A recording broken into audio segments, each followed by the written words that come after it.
joie, grâce, amour à chacun de vous, de la part de Dieu notre Père et au nom de notre Seigneur Jésus-Christ, en ce mardi de la première semaine du temps de Carême. Les textes qui sont soumis à notre méditation sont la première lecture que l'Évangile nous parle du troisième pilier du temps de Carême. On a cité il y a quelques jours l'heure de jeûne, l'aumônier, la charité, et aujourd'hui la prière. La prière, alors, le texte nous fait comprendre une chose fondamentale, surtout l'Évangile. Jésus dit, quand vous priez, ne rabâchez pas, ne bavardez pas, ne prononcez pas un ensemble de paroles, ne pensez pas que la prière veut dire prononcer tout un ensemble de paroles. Ce qui compte dans la prière avant tout, ce ne sont pas d'abord les paroles que tu prononces, ce ne sont pas d'abord, comment dire, le risque est que on a des livres et on lit à répétition. Et dit, faites attention de lire à répétition en pensant que c'est ça la prière. Et disent la prière, c'est se rendre compte que ce que tu dis a un sens. Est-ce que ce que tu dis a un sens? Est-ce que ce que tu demandes a un sens? C'est ce qu'il fait comprendre. Et c'est pour ça que Jésus enseigne à ses disciples le Notre Père. Le Notre Père. Parce que le Notre Père n'est pas avant tout un ensemble, une formule répétitive de prière. C'est une attitude du cœur, le Notre Père. C'est une, c'est une position du cœur, si on veut dire comme ça. Imaginez, quand tu commences en disant Notre Père, ça veut dire que tu as foi. Tu fais la profession de foi qui est contraire à ce que le diable dit à Adam et Ève au début de la Bible. Il dit à Adam et Ève, il vous a demandé de ne pas manger du fruit de l'arbre parce qu'il a peur que vous deveniez comme lui. Alors ils ont des doutes, est-ce qu'il nous aime vraiment? Donc, il ne veut pas notre bien, il ne peut pas être un bon père. Dieu est le Père par excellence. Nous ne devons pas calquer le modèle de Père sur les modèles des pères que nous avons. On doit faire le contraire. Dieu est le Père par excellence. Donc quand tu dis notre Père et tu crois vraiment que Dieu est Père, ça veut dire qu'il est proche de toi, il t'aime, il t'a créé, il t'a donné la vie, il est la force, il est la justice, il t'accompagne, il te soutient. Alors ça veut dire concrètement aussi que les autres sont tes frères. Si la première parole, notre Père, n'est pas senti et tu ne crois pas, tu ne peux pas prier les autres choses qui sont dans notre Père. Tu ne peux pas dire en vérité que ton règne vienne, que ta volonté soit faite. Comment tu peux dire que la volonté de Dieu soit faite si tu ne crois pas qu'il est Père? Pourquoi? Parce que ça t'engage.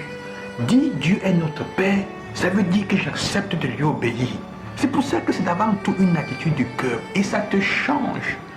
Comme les autres choses, la prière est vraie quand elle te fait agir concrètement. Écoutez bien, c'est ce que Jésus fait comprendre. Ce n'est pas un ensemble de paroles. C'est une chose qui demande que tu t'impliques. C'est d'abord, avant tout, quelque chose qui te convertit, qui change ton cœur. Si tu dis notre Père, ça veut dire que tu t'engages en conséquence à agir comme tel, à respecter que ta volonté soit faite.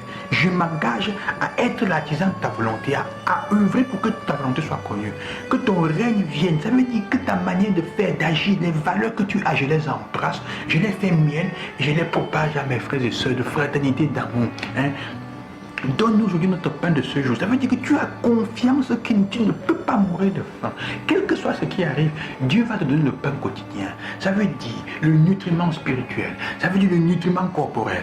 Ça veut dire le nutriment psychologique et intellectuel. Il va te le donner. Tu vas chercher auprès de lui. Il ne peut pas te tromper. Et tu vas donc te comporter comme tel. Tu vas vivre comme tel. Quand tu fais les recherches, tu sais qu'il t'accompagne et qu'il est en train de te soutenir dans cela.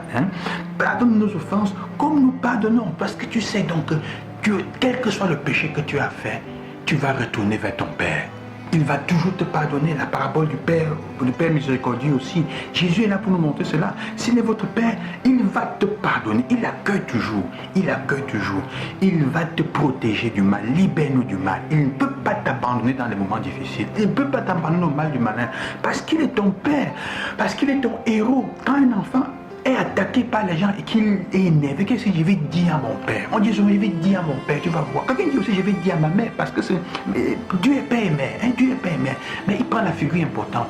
Je veux, c'est ça la question. Donc nous sommes invités dans ce contexte à nous rendre compte que les paroles que nous prononçons, le Notre Père que nous faisons, la prière du Notre Père que nous faisons, est avant tout un acte, une profession de foi qui fait que, comment dire,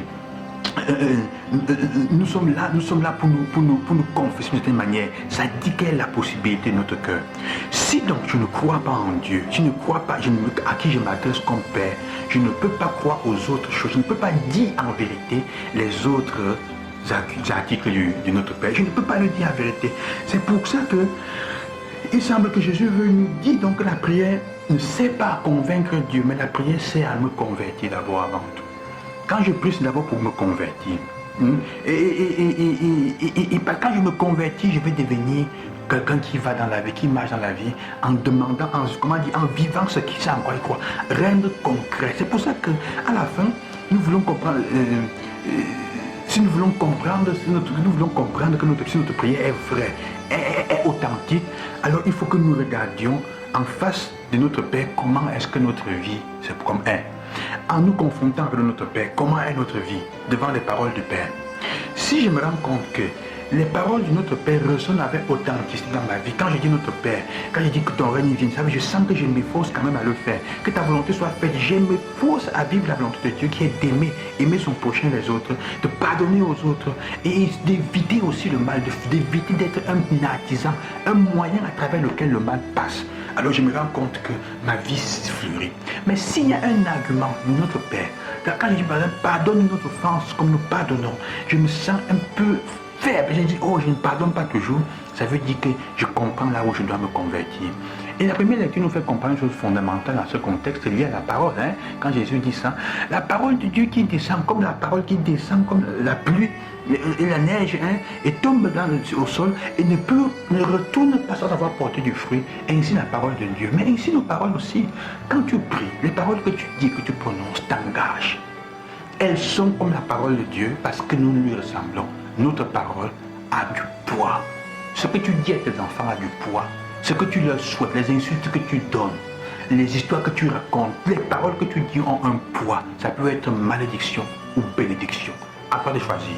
Si tu crois au Dieu qui te bénit, tu ne peux pas maudire. C'est la conséquence. Tes paroles auront un sens dans le sens de notre Père. Et non pas un sens d'insulte et de maudit et de malédiction envers les autres. Quel est ton choix? Comment est ta prière? Prends le Notre Père, assois-toi et fais un examen de conscience. Comment est-ce que tu dis le Notre Père chaque jour? Que Dieu vous bénisse et qu'il vous accompagne, chers sœurs et frères. Et vous bénisse au nom du Seigneur. À demain.